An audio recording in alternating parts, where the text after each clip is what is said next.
Kejadian 42 ayat 1 sampai 38. Kejadian 42 ayat 1 sampai 38 tentang saudara-saudara Yusuf pergi ke Mesir.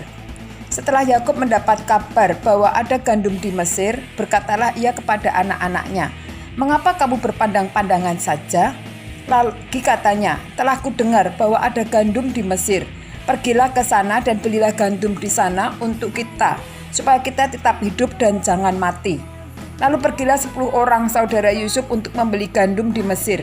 Tetapi Yakub tidak membiarkan Benyamin, adik Yusuf, pergi bersama-sama dengan saudara-saudaranya.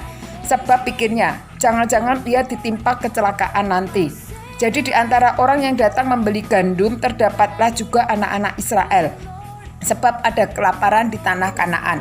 Sementara itu Yusuf telah menjadi mangku bumi di negeri itu. Dialah yang menjual gandum kepada seluruh rakyat negeri itu. Jadi ketika saudara-saudara Yusuf datang, kepadanya lah mereka menghadap dan sujud dengan mukanya sampai ke tanah. Ketika Yusuf melihat saudara-saudaranya, segeralah mereka dikenalnya. Tetapi ia berlaku seolah-olah ia seorang asing kepada mereka. Ia menegur mereka dengan membentak, katanya, "Dari mana kamu?" Jawab mereka, "Dari tanah Kanaan, untuk membeli bahan makanan." Memang membeli bahan. Yusuf mengenal saudara-saudaranya itu, tetapi dia tidak dikenal oleh mereka. Lalu teringatlah Yusuf akan mimpi-mimpinya tentang mereka. Berkatalah ia kepada mereka, "Kami ini pengintai. Kamu datang untuk melihat-lihat di mana negeri itu tidak dijaga." Tetapi jawab mereka, "Tidak, tuanku, hanya untuk membeli bahan makanan hamba-hambamu ini datang. Kami ini sekalian dari anak satu ayah.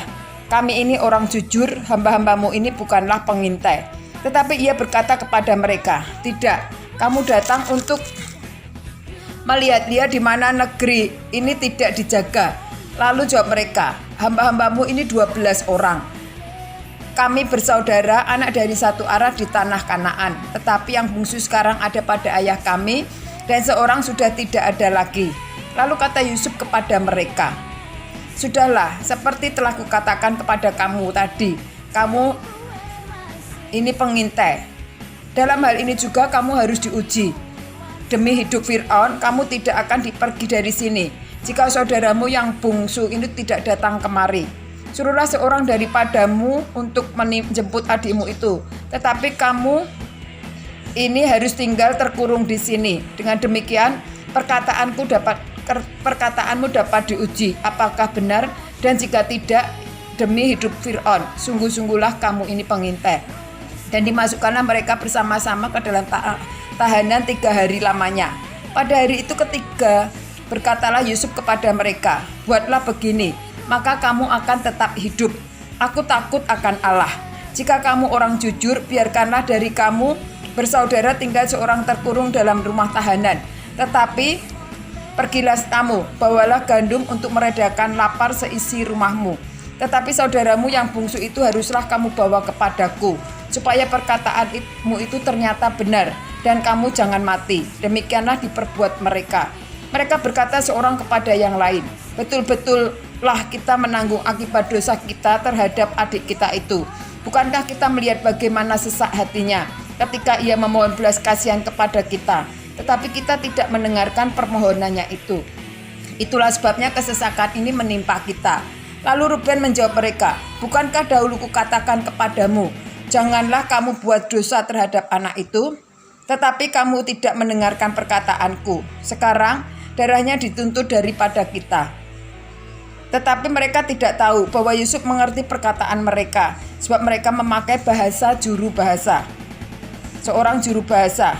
Maka Yusuf mengundurkan diri dari mereka, lalu menangis. Kemudian ia kembali kepada mereka dan berkata-kata dengan mereka. Ia mengambil semuan dari antara mereka, lalu disuruh belenggu di depan mata mereka. Sesudah itu Yusuf memerintahkan bahwa tempat gandum mereka akan diisi dengan gandum, dan bahwa uang mereka masing-masing akan dikembalikan ke dalam karungnya, serta bekal mereka di jalan akan diberikan kepada mereka. Demikianlah dilakukan orang dengan mereka itu. Sesudah itu mereka pun muat gandum itu ke atas keledai mereka, lalu berangkat dari situ. Ketika seorang membuka karungnya untuk memberi makan keledainya di tempat bermalam, Dilihatnya lah uangnya ada di dalam mulut karungnya. Katanya kepada saudara-saudaranya, uangku dikembalikan, lihat ada dalam karungku. Lalu hati mereka menjadi tawar dan mereka berpandang-pandangan dengan gemetar serta berkata, apakah juga yang diperbuat Allah terhadap kita? Karena mereka sampai kepada Yakub ayah mereka di tanah Kanaan, mereka menceritakan segala sesuatu yang dialaminya. Katanya, orang itu, yakni yang menjadi tuan atas negeri itu, telah menegur kami dengan membentak dan memperlakukan kami sebagai pengintai negeri itu. Tetapi kata kami kepadanya, kami orang jujur, kami bukan pengintai, kami 12 orang bersaudara, anak-anak ayah kami, seorang sudah tidak ada lagi, dan yang bungsu ada sekarang pada ayah kami di tanah Kanaan. Lalu kata orang itu, yakni yang menjadi tuan atas negeri itu, kepada kami, dari hal itu aku akan tahu apakah kamu orang jujur. Dari kamu bersaudara haruslah kamu tinggalkan seorang padaku. Kemudian bawalah gandum untuk meredakan lapar seisi rumahmu dan pergilah. Lalu bawalah kepadamu saudaramu yang bungsu itu. Maka aku akan tahu bahwa kamu bukan pengintai tetapi orang jujur. Dan aku akan mengembalikan saudaramu itu kepadamu. Dan bolehlah kamu menjalani negeri ini dengan bebas. Ketika mereka mengosongkan karungnya, tampaklah ada pundi-pundi uang masing-masing dalam karungnya. Dan ketika mereka beserta ayah mereka melihat pundi-pundi uang itu, ketakutanlah mereka. Dan Yakub ayah mereka berkata kepadanya, kamu membuat aku kehilangan anak-anakmu. Yusuf tidak ada lagi, dan Simeon tidak ada lagi. Sekarang Benyamin pun hendak kamu bawa juga. Aku inilah yang menanggung segala-galanya itu. Lalu berkatalah Ruben kepada ayahnya, kedua anakku laki-laki boleh engkau bunuh. Jika ia tidak kubawa kepadamu, serahkanlah dia ke dalam tanganku, maka ia akan kubawa kembali kepadamu. Tetapi jawabnya, anakku itu tidak akan pergi ke sana bersama-sama dengan kamu, sebab kakaknya telah mati dan hanya dialah yang tinggal. Jika dia ditimpa kecelakaan di jalan yang akan kamu tempuh, maka tentulah kamu akan menyebabkan aku yang ubanan ini turun ke dunia orang mati karena duka cita.